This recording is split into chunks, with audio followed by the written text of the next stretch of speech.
তো গাইস, আজকে আমি মাটি দিয়ে এই গয়না বানাবো। তো প্রথমে আমি একটু মাটির ডো হাতে নিয়ে একটু চাপ দিয়ে নিচ্ছি। তারপর প্লাস্টিক দিয়ে এটাকে সবার ঘরে থাকা বেলনি দিয়ে বেলে নেব। তো কম বেশি সবার ঘরে থাকে এই বেলনি। তো আমি আমাদের ঘরে একটা বেলনি নিয়ে বেলে নিচ্ছি। চেষ্টা করবেন যেন মাটিটা ফেটে না যায়। এই ক্ষেত্রে আমারটা ফেটে গেছে, তো আপনারা জল দিয়ে দিতে পারেন আগে, তো ফাটবে না। হ্যাঁ, আমারটা ফেটে গেছে। তো ভয়ের কিছু নেই ফাটলেও, তবে আপনারা চেষ্টা করবেন যেন না ফাটে। তারপর আমি মাটিটাকে একটু হাতে চাপ দিয়ে নিচ্ছি এবং চাদার সাহায্যে মাটিটাকে ছুরি দিয়ে কেটে নেব।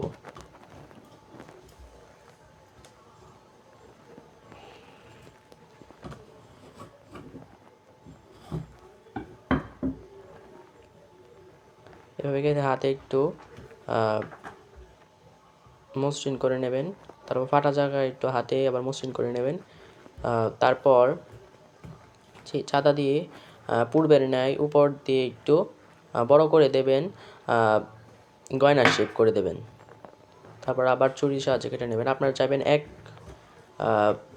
ভাবে যেন কাটা যায়। আমারটা একটু একবার করে কাটতে হয়েছে, তো সুন্দর হয়নি দেখতে। তাও আমি হাতে মসৃণ করে নিয়েছি, তো ভয়ের কিছু নেই।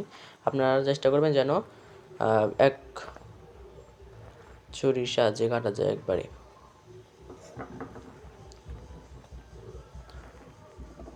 তারপর আমি হাতের উপরে যে এই গয়নাটার যে উপরের অংশ রয়েছে, আমি এটাকে ছুরি দিয়ে ঠিক এইভাবে কেটে নিচ্ছি। বেস্তে অংশ বাদ দিয়ে দিলাম।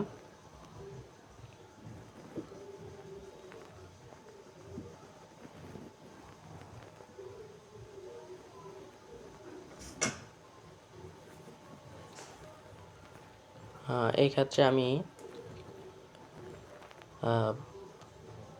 কলমের মুখ দিয়ে এটা দিয়ে ডিজাইন করব।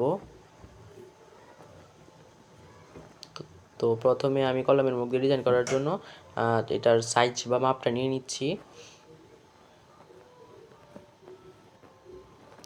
চাঁদার সাহায্যে আমি কেটে নিচ্ছি মাপটা।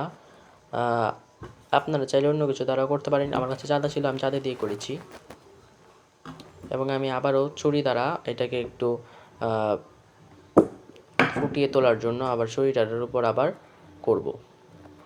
এক্ষেত্রে আমি আপনাদের আগে বলেছি কলমের মুখ দিয়ে আমি ডিজাইন করেছি। এই যে আপনারা এইভাবে ডিজাইন করতে পারেন। আপনারা আপনাদের মন মতো ডিজাইন করবেন। তো আমি আমার মন মতো ডিজাইন করছি।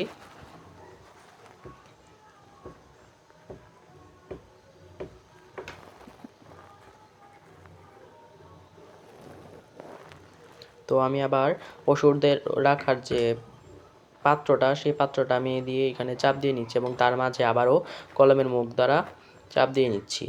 আবার সাইড দিয়েও আমি চাপ দিয়ে দেবো, আপনারা দেখতে পারবেন। এই ক্ষেত্রে আপনারা আপনাদের মন মতো যেই ইচ্ছা সেরকমভাবে আপনারা এইটা ডিজাইনটা করতে পারবেন। আমি আমার মতো করছি।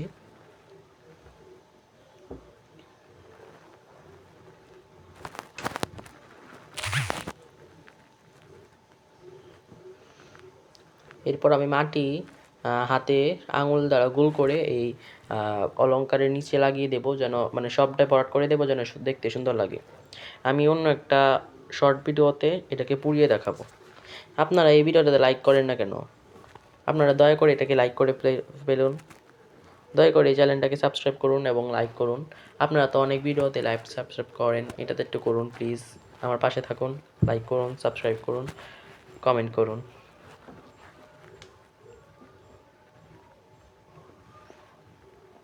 তো আপনারা দেখতে পাচ্ছেন আমি যেভাবে করছি, আপনারা চেষ্টা করবেন এভাবে করার।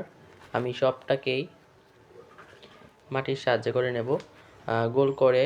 বেশি কিছু করার দরকার নেই, একটুখানি মাটি নিয়ে হাতে গোল করে জাস্ট খালি নিচে লাগিয়ে দেবো। আমারটা পড়ে যাওয়ার আশঙ্কা রয়েছে, তবুও আপনারা জল লাগিয়ে আপনারা হাতে করে একটু জল লাগিয়ে সেটা লাগিয়ে দেবেন যেন সেটা না খুলে যায়।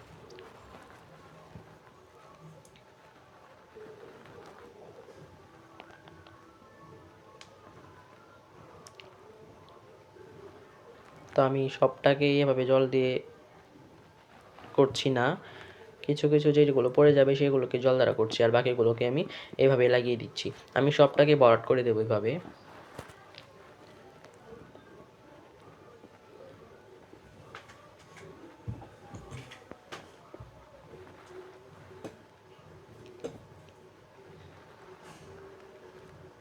প্লিজ চ্যানেলটাকে সাবস্ক্রাইব করে ফেলুন প্লিজ। আপনাদের একটা কমেন্ট, লাইক, সাবস্ক্রাইব আমাকে মোটিভেট করবে অন্য একটা ভিডিও বানাতে। প্লিজ এই চ্যানেলটাকে সাবস্ক্রাইব করুন প্লিজ।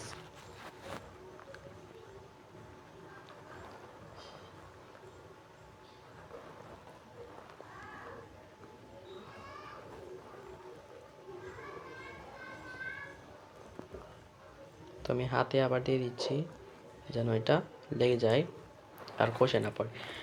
এরপর আমি আবার যেগুলোকে আগে হাত দিয়ে করেছিলাম, আঙুলে কলমের মুখ দিয়ে চাপ দিয়েছিলাম সেই জায়গায় আবার করে নিচ্ছি ঠিক এরকমভাবে। এটার উপর আমি আবার মাটি বসিয়ে নিচ্ছি যেন এটা ফুটে ওঠে, সব জায়গায় করে নিচ্ছি।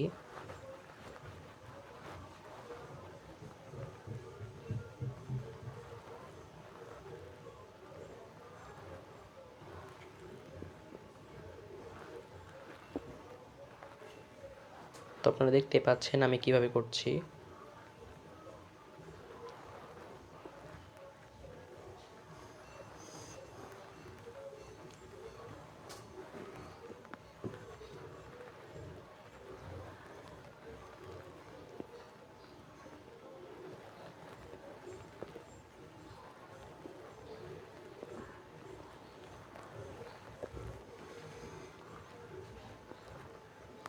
তো বানানোটা কমপ্লিট হয়ে গেল।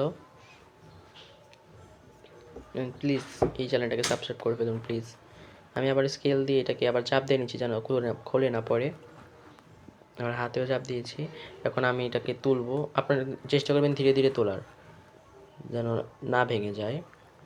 যেভাবে তুলবেন এবং রোদে শুকিয়ে নেবেন, তারপর আগুনে পুড়বেন। আমি আপনাদের পুরার একটা ভিডিও দেখাবো এবং রোদে শুকানোর পর রং করার ভিডিও দেখাবো। তো দেখতে পাচ্ছেন কেমন হয়েছে, অবশ্যই কমেন্টে জানাবেন আর সাবস্ক্রাইব করুন। দেখা হবে পরের একটা ভিডিওতে। আজ এই পর্যন্তই।